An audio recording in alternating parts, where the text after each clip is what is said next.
आंधळे चालले पंढरीला एक पैसा धर्माला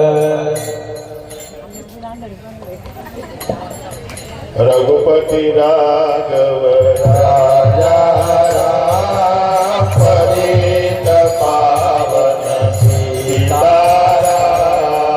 रघुपति राघव राजा राम पतित पावन सीताराम। पतित पावन सीताराम, पतित पावन सीताराम, पतित पावन सीताराम, पतित पावन सीताराम। रघुपति राघव राजा राम पतित पावन सीताराम। पतित पावन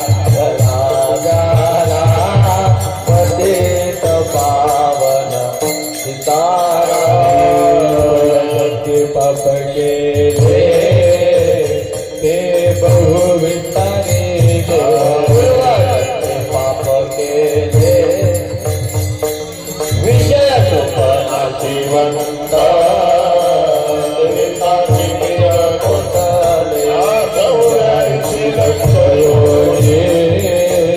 फिरता दुःख भोगेले लक्षयो अज्ञान दृष्टी हर पाहे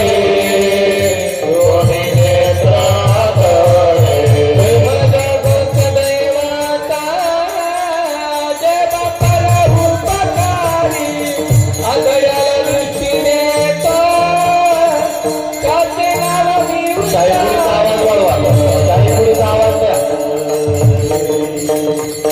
आकळ चालले पंढरीला एक पैसा देवावा। चालले पंढरीला एक पैसा धर्माला। आकळ चालले पंढरीला एक पैसा देवावा। चालले पंढरीला एक पैसा धर्माला। एक पैसा देवावा, एक पैसा देवाला। एक पैसा देवावा, एक पैसा देवाला।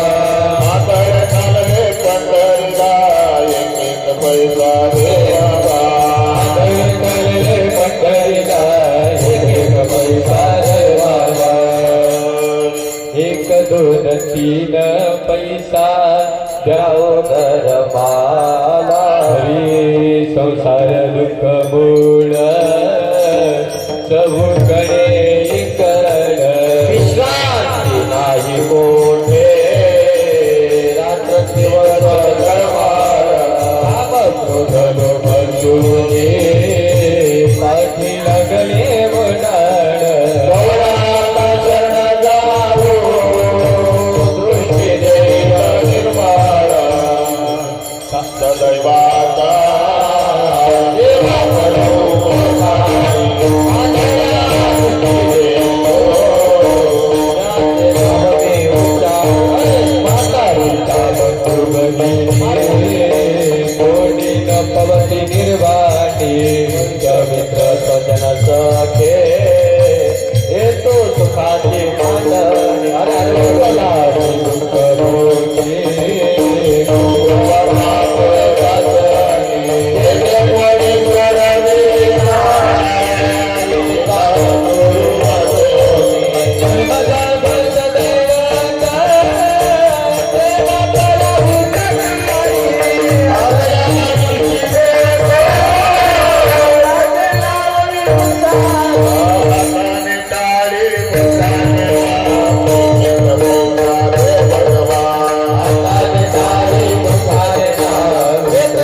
पैसा देना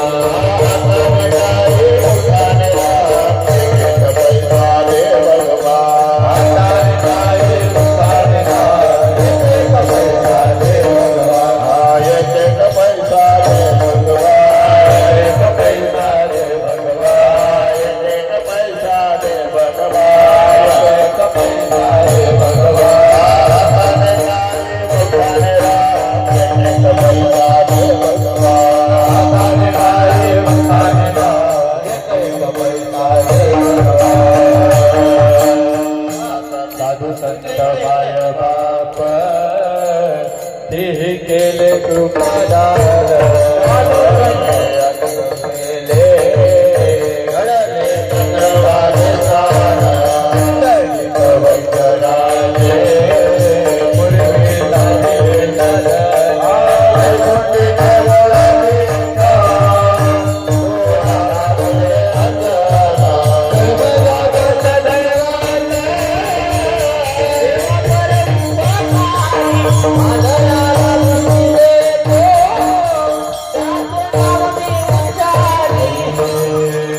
एक दोन तीन पैसा द्यावो धर्माला आशीर्वाद लागेल तुमचा मुलाले कराला एक दोन तीन पैसा द्यावो धर्माला आशीर्वाद लागेल तुमच्या मुलाले कराला आशीर्वाद लागेल तुमचा मुलाले कराला आशीर्वाद लागेल तुमचा मुलाले कराला आशीर्वाद लागेल तुमच्या मुलाले कराला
पाहू नका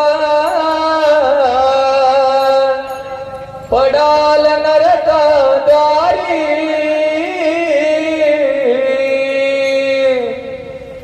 बोध बुदली ध्यान दिवटी बोध बुदली ध्यान दिवटी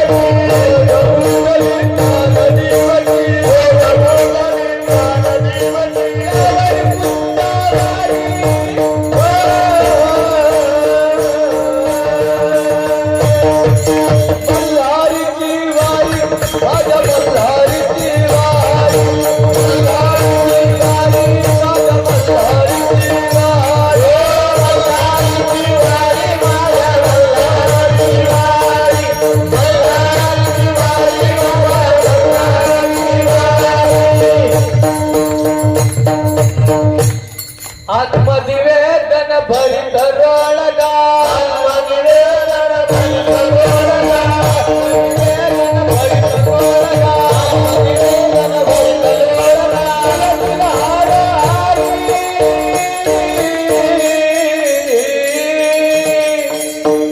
ये काय जनार्दनी खंडोबा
ताकीद पत्राला सुरुवात होईल.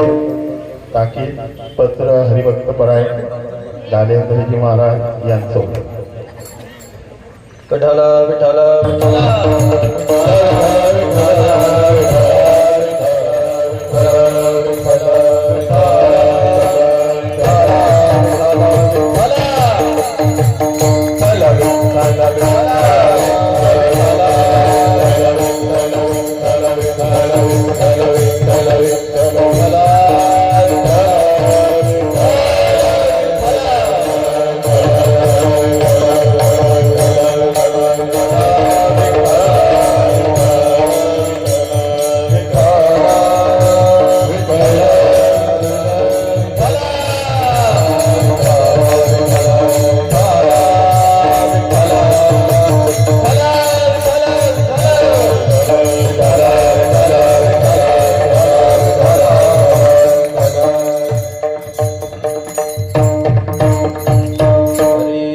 साते आलिया उडगा शारंग धरू ए साते आलिया उडगा शारंग धरू नाही तरी संसारो जाईल रया कवणाचे मायबाप कवणाचे गणगोत मृग जळवत जाईल रया विषयाचे समसुख वेगळाची बाहुली विषयाचे समसुख वेगळाची बाहुली अभराची साहुली जाईल रया कवणाचे मायबाप कवणाचे गणगोत मृग जळवत जाईल रया ज्ञानदेव म्हणे पाहता पाहिले ज्ञानदेव म्हणे पाहता पाहिले स्वप्नीचे चैले जाईल रया कवणाचे मायबाप कवणाचे गणगोत मृग जळवत जाईल रया.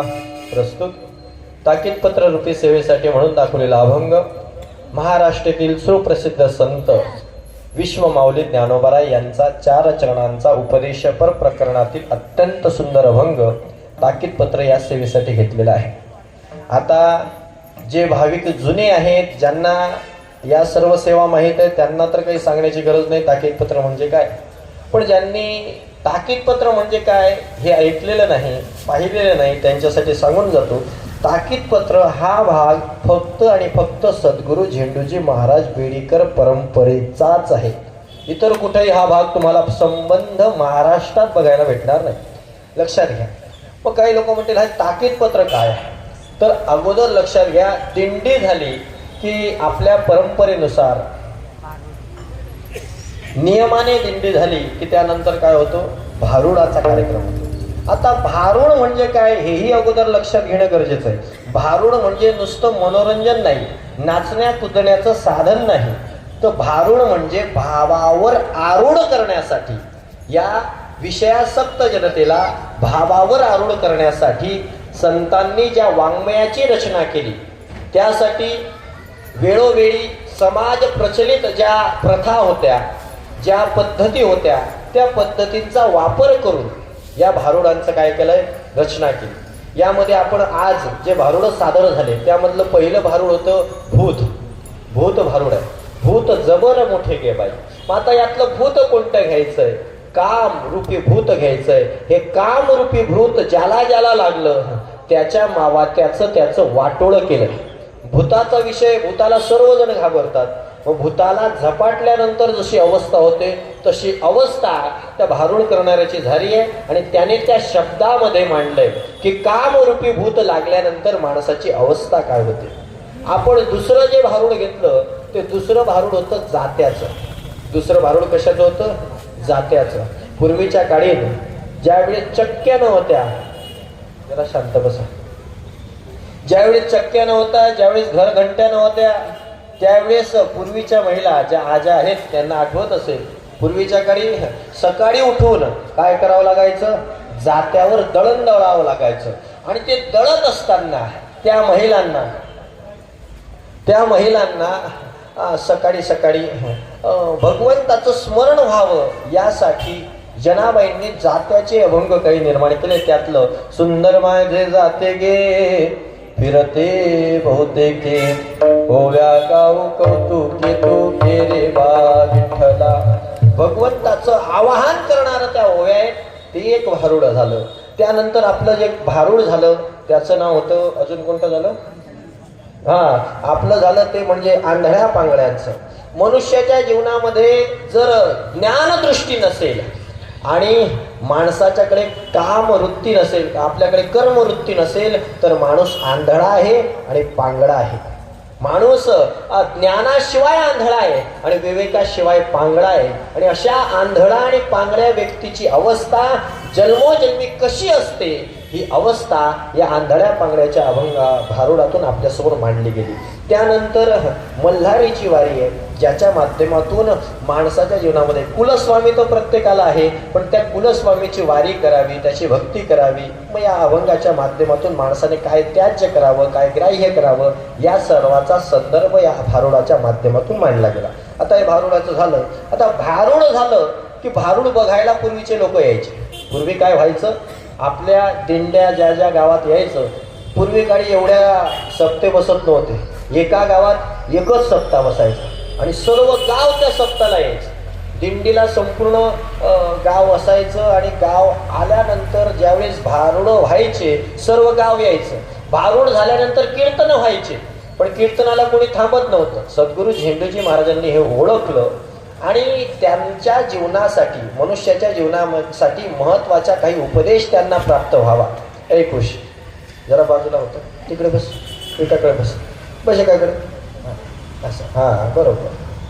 ते बाटली शिडी पडायची असते उलटीने. मग अशा प्रकारे भारुड व्हायची. त्यावेळेस भगवंतांनी सद्गुरू झेंडूजी महाराजांनी ताकीद पत्राच्या रूपाने आलेल्या भाविकांना काहीतरी उपदेश व्हावा या उद्देशाने, मनुष्य देह कशासाठी मिळालाय बाबांनो हे जाणता यावं यासाठी ताकीद देणारं पत्र म्हणजे ताकीद पत्र सादर करण्याची पद्धत सुरू केली. 192 वर्षापासून ही परंपरा चालू आहे. तर आज तागायत आपल्या परंपरेमध्ये ही परंपरा अविरत अखंडपणे चालू आहे. जिथं सद्गुरू झेंडूजी महाराजांची परंपरेचा सप्ताह आहे तिथं ताकीद पत्र होणार म्हणजे होणार. हे बाकीच्यांचं मला माहीत नाही, बाकीच्यांचं मला बोलायचं आहे. फक्त झेंडूजी महाराजांच्या परंपरेच्या अनुग्रहित जिथं सप्ताह होतो तिथं ताकीदपत्र होतं. मग या ताकीदपत्र रूपी सेवेसाठी घेतलेला अभंग ज्ञानोबारायांचा आहे. मी आता जास्त वेळ घेत नाही, मला माहिती आहे तुम्हाला सगळ्यांना भूका लागलेल्या आहेत, म्हणून मी काही जास्त वेळ घेत नाही. पण ज्ञानोबारायांनी आपल्याला या अभंगामध्ये सांगतायत, एसा ते आलिया ओळगा शारंग धरू, नाही तरी संसारो जाईल रे. या मनुष्य लोकामध्ये तुम्ही आलात ना, हा देह तुम्हाला प्राप्त झाला ना, मग आता याला वाया घालवू नका. याच्यासाठी काय करा, तुम्ही भगवंताला ओळखा, त्या शारंगधराला ओळखा, त्या भगवंताला ओळखा, त्या गोविंदाला, त्या दामोदराला, त्या विठ्ठलाला तुम्ही ओळखा. त्याच्याशिवाय जीवनाची सार्थकता नाही. या मनुष्य देहात आलायत आपण. हा मनुष्य देहाचा बाजार दरवर्षी भरत असतो. दरवर्षी म्हणजे दर जन्माला या देहांचा बाजार भरतो. हे 7 शब्द वापरलाय ज्ञानोबारांनी. मग 7 कसे असते? 7 आठवड्यातून एकदा भरते का रोज भरते? तुम्हाला जळगावकरांना दोघांचाही अनुभव. आठवड्यातून एकदा भरतो, त्याला बाजार म्हणतात. आणि जो बाजार रोज भरतो त्याला 7 म्हटली जातो. मग हा जन्म मरण रूपी बाजार आपला रोजच भरतोय. पुन्हा जन्माला यावं, पुन्हा मरावं, पुन्हा जन्माला यावं, पुन्हा मरावं, असं करता करता आज आपल्याला या मनुष्य देहाचा मिळालाय. पण याचा उपयोग जर आपण भगवत प्राप्तीसाठी न करता फक्त आणि फक्त विषय भोगांसाठीच केला तर मात्र हा संसार, हा देह वाया जाईल. हा देह आपला नाश पावेल आणि आपल्या हातात काहीच येणार नाही. याचा वाया जाणं कसं आहे? काही गोष्टीने मी एक उदाहरण सांगून जातो, पटकन सांगतो. बघा, जवायाचे 3 प्रकार असतात. किती प्रकार आहे जवायाचे? 3. कोणते कोणते? जे जवाई आहे त्यांनी ऐकून ठेवा. कोण कोण जवाई आहे? जवळपास भरपूर जवाई आहेत. कोणी अजून कोणाचं जवाई आहे? 2-4 लोक सोडले तर. मग ती जवायाचे 3 प्रकार आहे. देव जरा दूर जमाई देव बराबर, गाव जमाई आधा. दूर जमाई देव बराबर. जो दूरचा जवाई आहे ना, जो महिन्यातून एकदा किंवा 6 महिन्यातून एकदा येतो, तो देवासारखा. गाव जमाई आधा. गावातला जवाई कसा? अर्धा. म्हणजे त्याला मानपान नाही असं नाही, आहे मानपान, पण कसं समोर आल्यावर राम राम श्याम श्याम बस एवढाच. पण दूरच्या जवायापेक्षा कमी. पण त्याच्याही पुढचा एक प्रकार आहे, घर जमाई गधे बराबर जप चाहे सो लादा. मग घर जवाई त्याच्यापेक्षा बेकार आहे. पण जाऊ द्या, पुढची गोष्ट आहे का. मग या तिघही पैकी जो दूरचा जवाई आहे त्या जवायाचं मला काम आहे. असा दूरचा एक जवाई आहे, तो लग्न झालं आणि बिचाराला विदेशात नोकरी लागली, विदेशात गेला. निघून गेल्यानंतर विदेशातून परत येत नाही. सासूबाई दर आठवड्याला फोन करायची, का हो जवाई बापू या ना, का हो जवाई बापू या ना, का हो जवाई बापू या ना. अहो माझ्या मुलीला मी पाहिलं नाही, माझी पिंटी कधींची घरी आली नाही, इतक्या दिवस घराच्या दूर राहिली नाही, या ना घरी. पण आता जवाई बापू म्हणायचे I am busy, I am busy, मला वेळ नाही, मला सुट्टी नाही, मला वेळ नाही, मला सुट्टी नाही. असे 2-3 वर्ष निघून गेले. सासूबाईने सांगितलं, जवाई बापू यंदाच्या वर्षी अधिक मास आहे बरं, आणि जर यंदा तुम्ही आलात तर 1 तोळ्याची मुंदी करते. जवाई बापू म्हणायला लागले, पगार आहे पण एका दिवसाचा जर 1 तोळ्याचा मुंदीचा फायदा होत असेल तर कशाला सोडायचं बा. म्हणून ठीक आहे म्हणे, मी येतो पण मला जास्त वेळ नाही, मी 12 वाजता येईल. विमानतळावर उतरेल 12 वाजता. तिथून कुसुंब्यापासून इथं जळगावमध्ये, जुन्या जळगावमध्ये यायला मला अर्धा तास लागेल. 12:30 वाजेपर्यंत इथं पोहोचेल. 12:30 वाजेपासून तर 1:30 वाजेपर्यंत माझ्या हातात टाइम आहे. त्यामध्ये जेवण करायचं, गप्पा मारायचं सर्व आहे. 1:30 वाजता परत निघायचंय. 2 वाजता माझी रिटर्नची फ्लाईट राहील. सासूबाई म्हणाले, 1 तास का येता नाही पण या. आला जवाई बापू, याने जवाई बापूने येण्याची तयारी दाखवली. सासूबाईने सुद्धा जवाई बापूच्या स्वागताची तयारी केली. मग काय केलं, सर्व जवायाला आवडणारे सर्व पदार्थ तयार केले. काय काय आवडत होतं विचारून घेतलं मुलीला.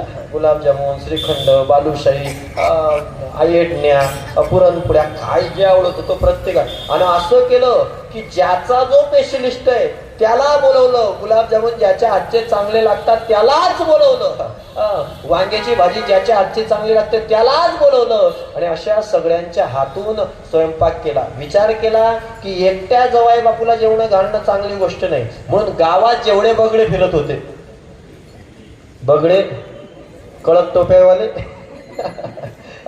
पांढऱ्या कपड्यावाले त्या सगळ्या बगड्यांना जमा केलं आणि सांगितलं, हे बघा तुम्हाला दुसरं काहीच काम नाही, तुम्हाला फक्त एकच काम, जावई बापू आले की त्यांच्या सोबत जेवणाला बसायचं. ठीक आहे म्हणे.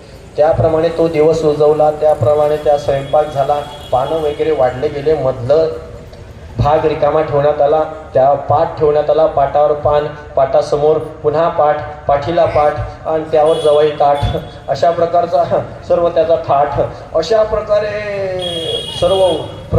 सर्व मांडणी झाली. जवयाची वाट बघू लागले. 12:30 वाजले. हे सगळे तर 2 दिवस झाले कमीच जेवले होते म्हणे, त्याच दिवशी चांगलं जेवू. आणि म्हणून त्या दिवशी जेवणासाठी त्या सगळे वाट बघतायत. 12:30 वाजता बरोबर फोन वाजला. आता तो जुना फोन टिरिंग वाला, तो फोन वाजला.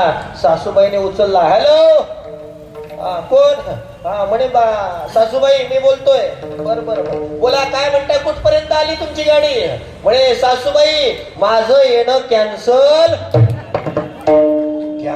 झालं. एवढं बोलतावर सासूबाईला एवढा राग आला, दन्न दिशी मोवा तो फोन आपटला. गॅलरीत आली, जोरात खेकसली. घ्या बसून म्हटल्यानंतर यांनी तर कशा बंदुकीच्या गोळ्याच भरल्या होत्या. हे आक्रमण सुरू झालं. हे येऊ दे की जाऊ दे, येऊ दे की जाऊ दे, येऊ दे की जाऊ दे.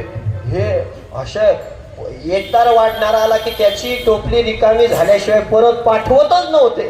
एवढे इतके जेवले की पानावर एक कण ठेवला नाही आणि भांड्यात एक थेंब ठेवला नाही. सगळं चाटून पुसून खाऊन गेले. खाऊन घेऊन गेले. सगळं वगैरे झालं. हात वगैरे धुतले. एक त्यांच्यामधला सर्वांमधला जो पुढारी होता तो आला.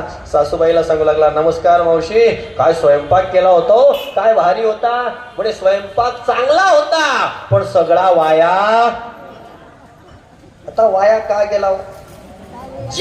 आता सर्वांनी खाल्ला की नाही? फेकावा लागला का नाही? कोणाला द्यावा लागला का? कोणाच्या तरी पोटातच गेला की नाही? मग वाया जा गेला का नाही? मग तरी सुद्धा सासूबाईच्या दृष्टीने वाया का गेला? कारण ज्याच्यासाठी तो बनवला होता त्याच्यासाठी तो वापरला नाही.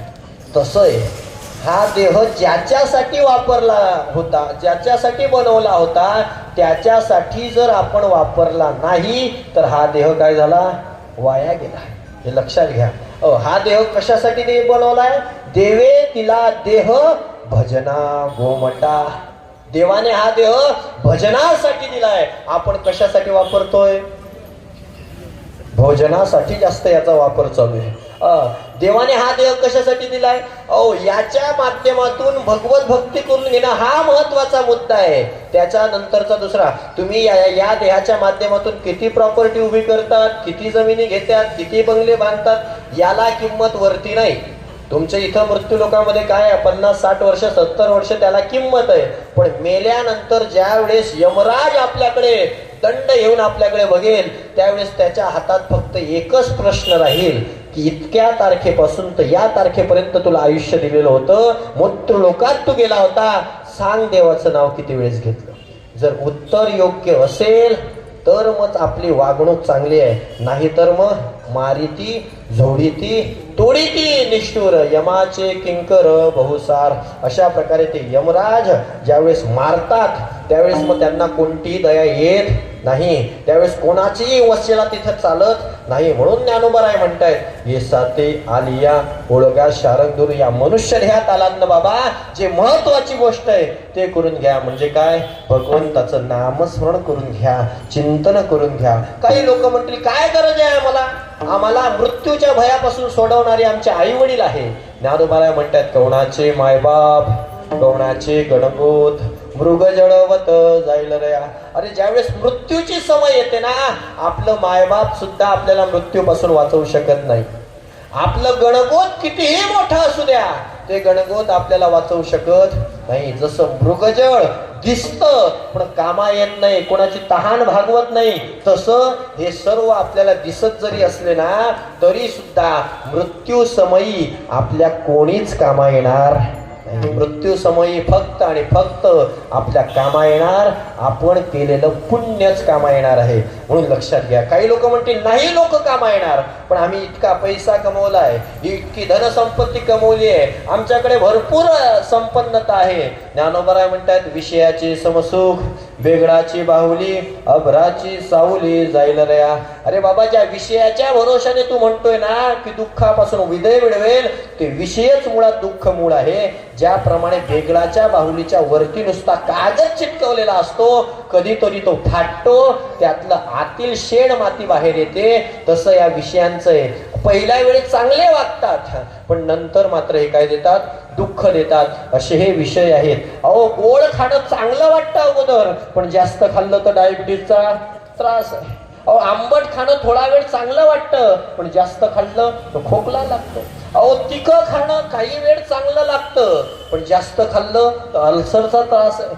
म्हणजे कोणताही विषय घ्या, हा विषय अति झाला की तो दुःख दिल्याशिवाय राहणार नाही, आणि म्हणून विषयात सुखच नाहीये. म्हणून ज्ञानोबराय म्हणतात हे जगत कसं आहे. ज्ञानदेव म्हणे पाहता पाहिले स्वप्नीचे चैले जाईल रया. जसं झोपेतला माणूस स्वप्न बघतो आणि जाग झाल्यावर स्वप्नामधील काहीच नसतं, तसं ज्यावेळेस आपण मरण पाहू त्यावेळेस मेल्यानंतर इथलं घर आपल्या हातात नाही, दार आपल्या हातात नाही, शेत आपल्या हातात नाही ना, आपले भाऊबंदकी आपल्या हातात आहे. मेल्यानंतर स्वस्थानी गेल्यानंतर हे काहीच आपल्या हातात येणार नाही. जे हातात येणार आहे ते म्हणजे भगवंताचं नामस्मरण आहे, ते भगवंताचं पुण्य, भगवंताचं चिंतन आहे, आणि तेच आपल्याला शेवटापर्यंत कामा येणार आहे. म्हणून ज्ञानोबराय म्हणतात एसा ते आलिया ओळगा शारंग धरू, नाही तरी संसारू जाईल रया. एवढं बोलतो, ताकीद पत्राची सेवा इथं समाप्त करतो. फक्त महत्वाच्या काही सूचना. उद्याच्या दिवशी सकाळी ठीक 5:30 वाजता काकड आरतीला सुरुवात होईल. काकड आरती झाल्यानंतर कीर्तनाच्या अगोदर म्हणजे 9 वाजता आपलं कीर्तन आहे, तर 8:45 वाजता आपल्या सप्ताहाची आरती होईल. सप्ताहाच्या आरतीला सर्व मान्यवरांनी, सर्व भाविकांनी उपस्थित राहायचंय. सप्ताहाची आरती झाल्यानंतर आपल्या कीर्तनाला सुरुवात होईल. हरिभक्त परायण गुरुवर्य भरतजी महाराज, घरतजी बाबा कुंडलेश्वर यांचं सुश्राव्य काल्याचं कीर्तन आहे, त्याचा सर्वांनी लाभ घ्यावा. कीर्तनानंतर महाप्रसादाचा लाभ आहे, आलेल्या भाविकांनी त्याचाही लाभ घ्यावा अशी खडके परिवाराच्या माध्यमातून विनंती करतो. सेवेला इथंच परिणाम देतो. विठ्ठल विठ्ठल विठ्ठल विठ्ठल विठ्ठल विठ्ठल विठ्ठल विठ्ठल विठ्ठल विठ्ठल